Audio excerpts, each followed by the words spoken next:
Yeah, what it, like connected to, right? Because I've been with people before I met my girl and stuff like that, and there just wasn't a connection there. There just wasn't connected at all. But with when I'm with my girl, now I can actually be myself, and also, Hey, they got what hey, you know, she got the you know, gumbo pot, you know. yeah, yeah, she ain't even from Louisiana. She That's how got the fucked up it whole is. bowl of girl. This is the best chili I ever had. Why is it chili? I don't know. I don't know why you Oh, just love chili. well, I just had chili today. There, of course you did. Yeah, I had sex with this. Anyway, it's one of those deals where you get to mix in a lot of personality and then physicality too, with everything. And that's how it goes. Sometimes that's how it starts off. We sometimes are so reluctant to like get into the bedroom with people because they think they're going to leave right after, Yep, right? Which yep. it could It happen. does happen. But yeah, but at least I don't for me, I feel like you should also enjoy those moments as well. At least you had like that connection with somebody physically, because some people don't even get to have that in life Correct. where they get to connect physically. And so it's like, why?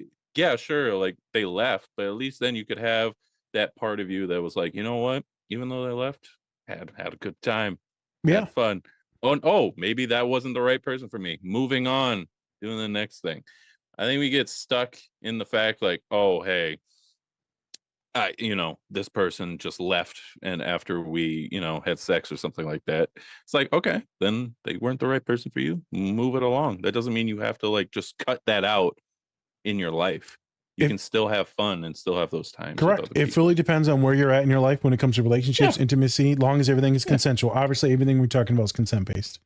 yeah, But some people won't be your partner. That'll just be a platonic like hangout, and then you just happen to hook up with. Sometimes we want that to be more consistent with that hookup partner as safer. Sometimes we yeah. develop emotions after we're more physical. Hmm. Well, you see this with Shorsey is he's deeply connected to her because he's definitely attracted to her.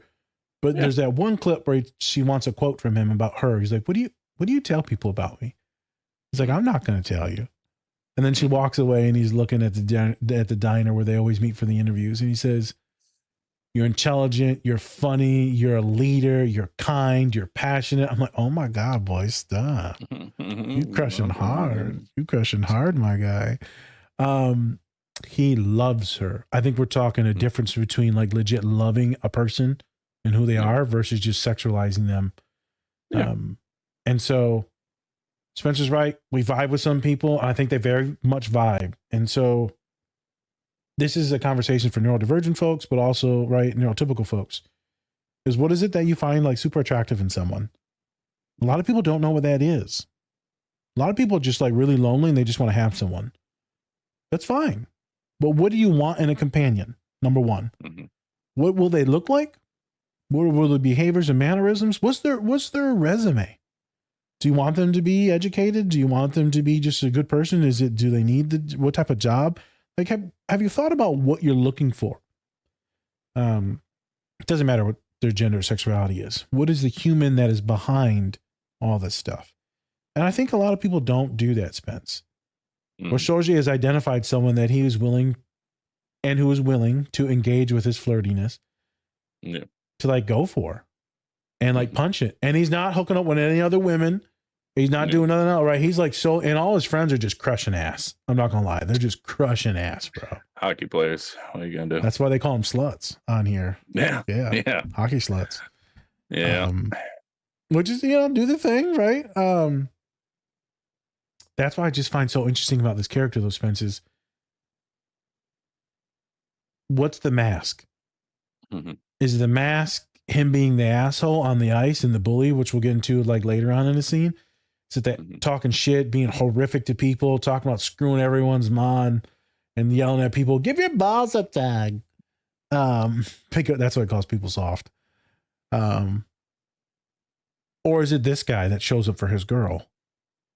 Is it him that shows up for his coach, for his little guys that he coaches? Who are you? And I think we get to see a real version of like love and intimacy. And he's like, girl, I've never been so vulnerable with anyone before. And like, he's teasing and talking shit, But he's actually being real. Like he's legit vulnerable with her.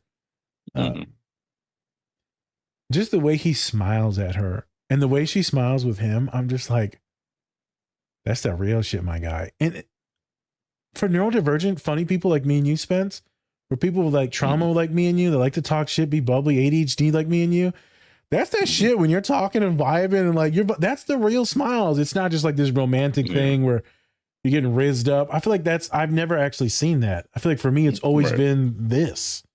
Yeah. Because I don't know. I mean, are you a suave and sophisticated guy when you're laying on the game? Because I feel like I'm just like,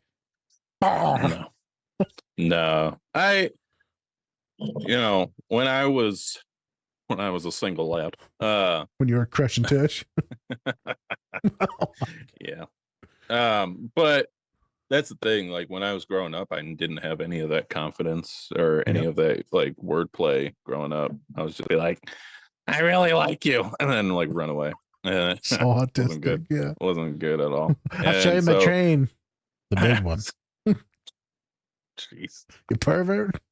I don't have traits. I love how I make up stories about people and they're not even true. And not true at all. But like I didn't have any type of like communication skills when it came to women or anything like that. Or at least in person I didn't. Like I would try to talk to them like online and shit like that. But then I would also be like overly talking to them, right? Like sending like multiple messages at a time. Yeah. Terrible. God awful. Don't do that. And so don't do that. Gets annoying. But as I was kind of growing up and I was understanding just like how women are and things like that, it's like they want somebody who's confident, but then also being able to be vulnerable. And correct.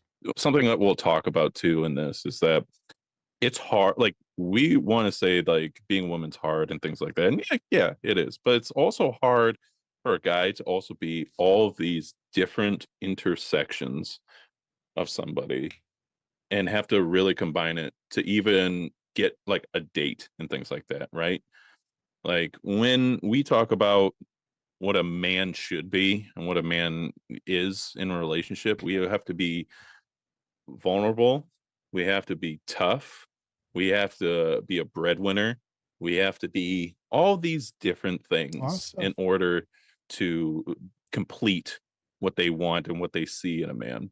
Because let's be honest here, if you're like, oh yeah, I stay at my mom's house and like I'm barely making minimum wage, a lot of women are not gonna like that because they want somebody who's a breadwinner, who's a winner in general. And so it's tough sometimes really putting on like, because we all go through tough times in our life. I don't care who you are. Yep. And even though we are at our lowest, it's tough getting higher, especially when you're alone, because it's, you don't have anybody backing you up. And so I think that we really get materialistic in terms of like what we want from each other. Yep. And I think that we as men kind of really get tough on because we're not only supposed to be making all of this and doing all of this and making sure our life is perfect to show to people, but we also have to make sure that like any of our problems we kind of keep inside until like later on when they're ready to like really hear it from us. And like that's a tough thing to really swallow sometimes, So this is where we're going to do some like therapizing here then. So one of the biggest issues that I face as a therapist, clinician, so a reaction to this is, right, this feels like a really good, authentic relationship between like two like funny people, shit talky people. Obviously, Shorsey's probably neurodivergent as fuck. And then she's got her own kid. Hey, thanks for watching this video. Check out the full episode on our channel and anywhere you find podcasts. Also, remember to like and subscribe. Whoop whoop.